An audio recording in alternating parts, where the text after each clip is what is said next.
When I say the word success, what do you envision? Is it having a nice car? Is it having a nice family? Or is it simply just having a career that you love? I'm going to share with you two different stories of two different men, and I want your opinion on who you think lived a more successful life.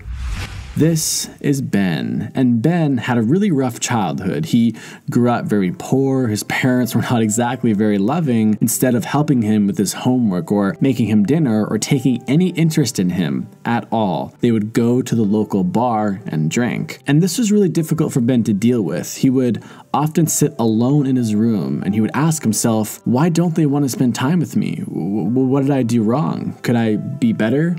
But Ben never got an answer. The way Ben coped with this childhood was by reading books. Every day after school, he would just go to his local library and read. See, books were a way for him to escape. He didn't have to think about his parents, and he could just forget about his sadness and just get lost in his stories. Over time, Ben eventually became very fascinated with Greek history, and he would read about great Greek heroes like Alexander the Great and how they possessed all these traits of courage, bravery, and power.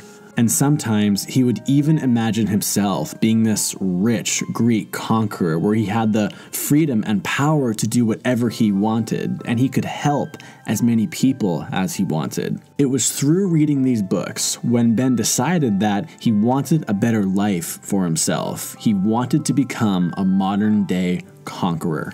Fast forward to high school, and Ben was working extremely hard. He only had one goal on his mind at this time, and that was to get a full-ride scholarship to a local college. And through hard work, he actually did it, and he decided to pursue law. After college, Ben went on to become a fierce lawyer. His work ethic was unmatched. His intensity was admired and feared by his competition. Ben was becoming unstoppable, and over the next few years, he had become one of the top paid lawyers in the state. All of this achievement and quote-unquote success did come at a cost. Ben didn't have time to go outside and socialize. He didn't have time for hobbies or vacations, and he certainly did not have time to settle down and find a loving partner. His work had completely consumed him. But this is the price that everybody has to pay if they want to become a modern-day conqueror. And also, if Ben was being totally honest with himself, he didn't exactly love practicing law. It's not like he woke up in the morning and was super excited to work and to spend hours and hours researching every single case. Because he was so busy, he never actually asked himself, what do I actually enjoy doing? What would I do if I had $20 million in my bank account? How would I spend my time? But this work is what allowed him to live in a nice house, to drive a nice car, and to eat at nice restaurants. But most importantly, it's what allowed him to be financially free, which is something that he always wanted since he was a kid. This is Jeff, and Jeff was born into a middle-class family. His childhood was pretty average, no major traumas, he played some sports, and he had a very nice family, and he did okay in school. From a very young age, Jeff's parents told him, "Jeff, do whatever makes you happy." And that's exactly what he did. Fast forward to high school, and Jeff was doing just enough to get by. He didn't have big college dreams or dreams of conquering the world. He spent most of his time just doing what he liked, which was playing the guitar or hanging out with his friends. Jeff did really enjoy helping people though, and he even started to volunteer at the local homeless shelter a couple times per week. And doing this gave him a lot of joy and happiness. Jeff did apply to a few colleges in his area, and eventually one accepted him, but he had no idea what he wanted to major in. And after a few years of kind of floating around and taking it easy, he decided to major in creative writing because English was the only academic class that he actually enjoyed. After college, Jeff decided to start a blog about music, where he would interview local musicians in their area about how they got started, about what their future plans were. And again, he did this because he loved music and he loved helping other people succeed. And over time, Jeff built up a small but loyal fan base online, and he truly loved what he did. It was combining his two passions, writing and music.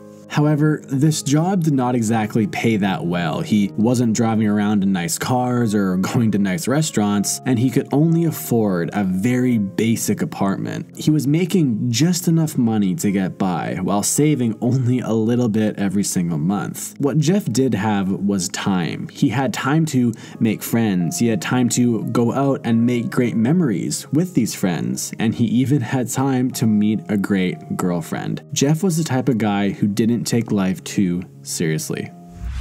So, I bet most of you guys have an idea in your head about who is more successful, but before you tell me your opinion, let me quickly tell you mine. Everyone has a different vision of what success looks like, and the interesting thing about success is that everyone thinks their vision of success is the correct one, and that everyone else's vision is wrong. In my personal opinion, I think all this is great. I think wanting money is good, I think wanting a loving family is great, but the problem arises when we start saying our vision of success is the right one, and your vision of success is the wrong one. And the reason why most people tend to do this is because when we hear about another person's vision of success that contradicts our vision, or it contradicts the way that we've already been living our life, we get really defensive and we will start to exaggerate all the positives about our lifestyle, and we really play down all the negatives.